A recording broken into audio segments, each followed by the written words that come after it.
खास गुढीपाडव्याच्या निमित्ताने आज आपण 3 प्रकारचे श्रीखंड करणार आहोत। लेड श्रीखंड करणार आहोत। अतिशय सुंदर होतात। कोणते कोणते श्रीखंड आहेत, पटकन रेसिपीला सुरुवात करूया। नमस्कार, मी पूर्वाज रेसिपी मराठीमध्ये तुम्हा सर्वांचं खूप खूप खूप मनापासून स्वागत। प्रथम सर्वांना गुढीपाडव्याच्या अनेक शुभेच्छा।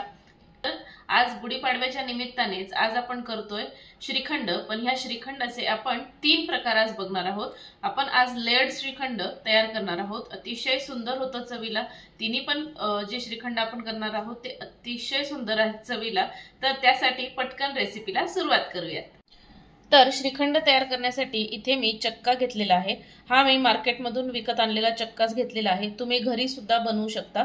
घरी दही लावून तर ते सुती कापडामध्ये घालून त्याच्यामधलं संपूर्ण पाणी निथळून घ्यायचं आहे, तर आपला घट्ट चक्का तयार होतो। तर हा मी मार्केटमधला चक्का घेतलेला आहे। तर सुरुवातीला काय करायचं, एक बोल घ्यायचा, त्याच्यावरती ही जाळणी ठेवायची किंवा गाळणी ठेवून घ्यायची आणि हा चक्का आपल्याला व्यवस्थित या चाळणीमधून गाळून घ्यायचा आहे, म्हणजे तो एकसारखा होतो। जी पुरण वाटायची गाळणी किंवा चाळणी येते तीच मी घेतलेली आहे आणि त्याने हे संपूर्ण आपल्याला व्यवस्थित गाळून घ्यायचं आहे।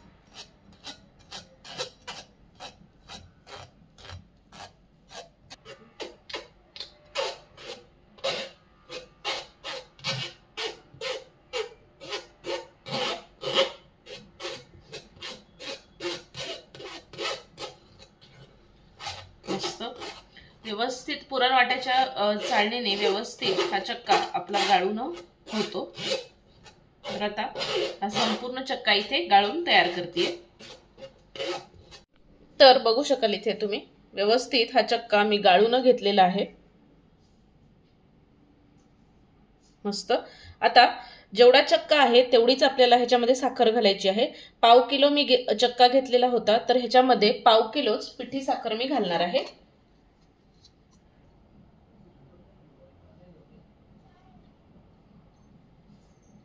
कारण जर साखर कमी पडली तर एखाद्या वेळेस श्रीखंड फसफसण्याची देखील शक्यता असते, म्हणून जेवढा चक्का तेवढीच आपल्याला साखर घालून घ्यायची आहे। आता साखर घालून झाली की हे व्यवस्थित आपल्याला मिक्स करून घ्यायचं आहे।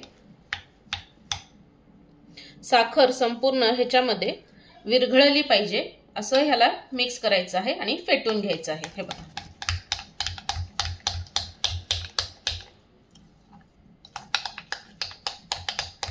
म्हणजे तुम्ही हे मिक्सरलाही करू शकता, पण मिक्सरला एखाद्या वेळेस जास्ती पातळ होण्याची शक्यता असते, म्हणून शक्यतो चमच्याने किंवा विस्करने हे फक्त असं खलवून घ्यायचं, म्हणजे एकदम असं हलकं होतं। हे बघा अशा पद्धतीने। तर हे बघा इथे हे व्यवस्थित मी मिक्स करून घेतलेलं आहे आणि हे किती साधारण 5 ते 7 मिनिटं व्यवस्थित असं खलवून घेतलेलं आहे मी, आणि किती एकदम लाईट झालेलं आहे बघू शकाल इथे तुम्ही।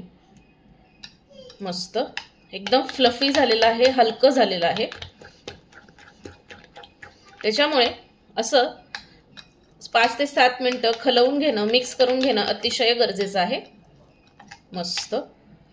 आता हे करून झालं की आता हे आपण थोड्या वेळ साईडला ठेवूयात। आता इथे मी 3 बोल घेतलेले आहेत। आता या 3 बोल मध्ये आपल्याला हे जे आपण मिश्रण तयार करून घेतलेलं आहे हे थोडं थोडं ट्रान्सफर करून घ्यायचं।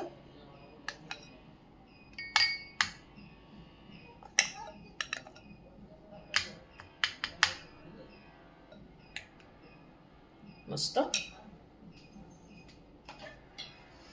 आता हे मिक्स करून झालं, हे आपण ट्रान्सफर करून झालं की आता पुढची प्रोसेस करूयात। आता 3 फ्लेवरचे आपण श्रीखंड तयार करतोय, तर एकामध्ये मी कुटून घेतलेली वेलची पूड घालतेय, साधारण पाव चमचा। त्यानंतर एकामध्ये इथे 10 ते 12 केशरच्या काड्या गरम दुधामध्ये साधारण मी 15 ते 20 मिनिटं भिजवून घेतलेले आहेत। तर आता कोमट दुधामध्येच भिजवायच्या, म्हणजे कलर छान उतरतो। आता एकामध्ये आपण हे केशरचं दूध घालून घेऊया। मस्त।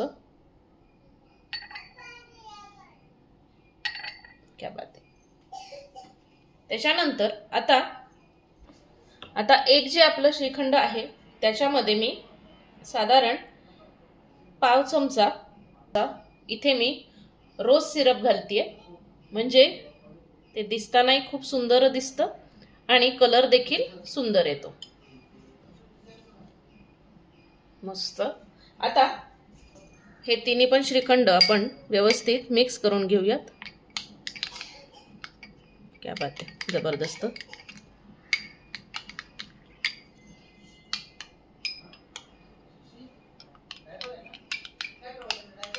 मस्त, काय सुंदर कलर आलेला आहे, बघू शकाल इथे तुम्ही।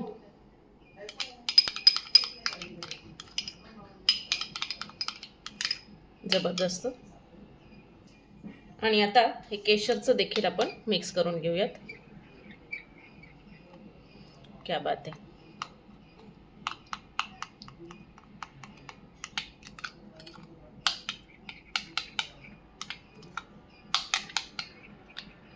ते सुंदर कलर आलेले आहेत, बघू शकाल इथे तुम्ही तिन्ही सुद्धा। आणि ह्याच्यामध्ये कोणताही आर्टिफिशियल कलर देखील आपण वापरलेला नाहीये।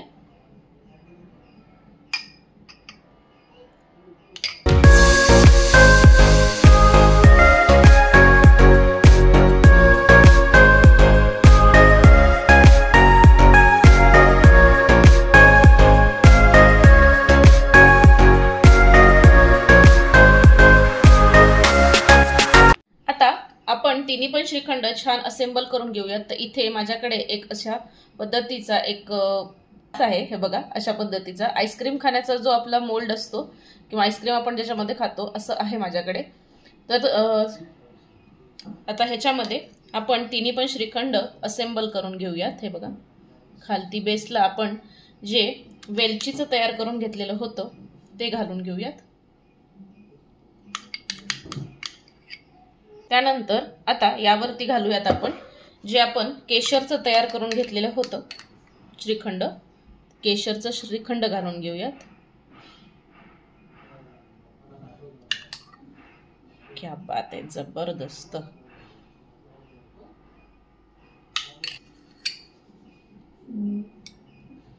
मस्त। आणि सगळ्यात वरती जे आपण रोज सिरप घालून केलेलं श्रीखंड आहे तर हे आपण वरती घालून घेऊयात, म्हणजे ते दिसताना एकतर कलरफुलही दिसेल।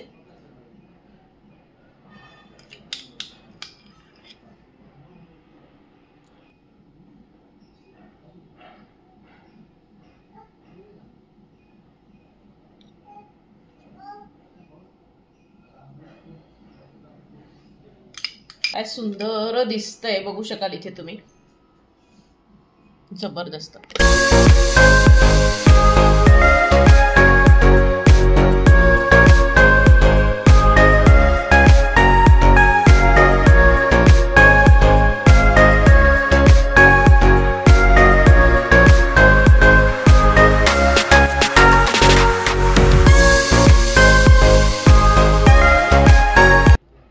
तर अशा पद्धतीने इथे हे तिन्ही पण लेयर अतिशय सुंदर झालेले आहेत, अतिशय टेस्टी लागतात, चवदार लागतात आणि कलरफुल देखील होतात।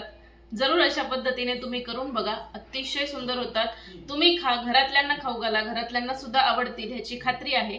जरूर अशा पद्धतीने करून बघा, हे तिन्ही पण श्रीखंड नक्कीच तुम्हाला आवडतील आणि केल्यानंतर मला कमेंट करायला विसरू नका। तर अशाच खमंग, खुसखुशीत आणि मस्त मस्त रेसिपीजसाठी पूर्वाज रेसिपी मराठीला पटकन सबस्क्राइब करा, लाईक करा आणि शेअर करा।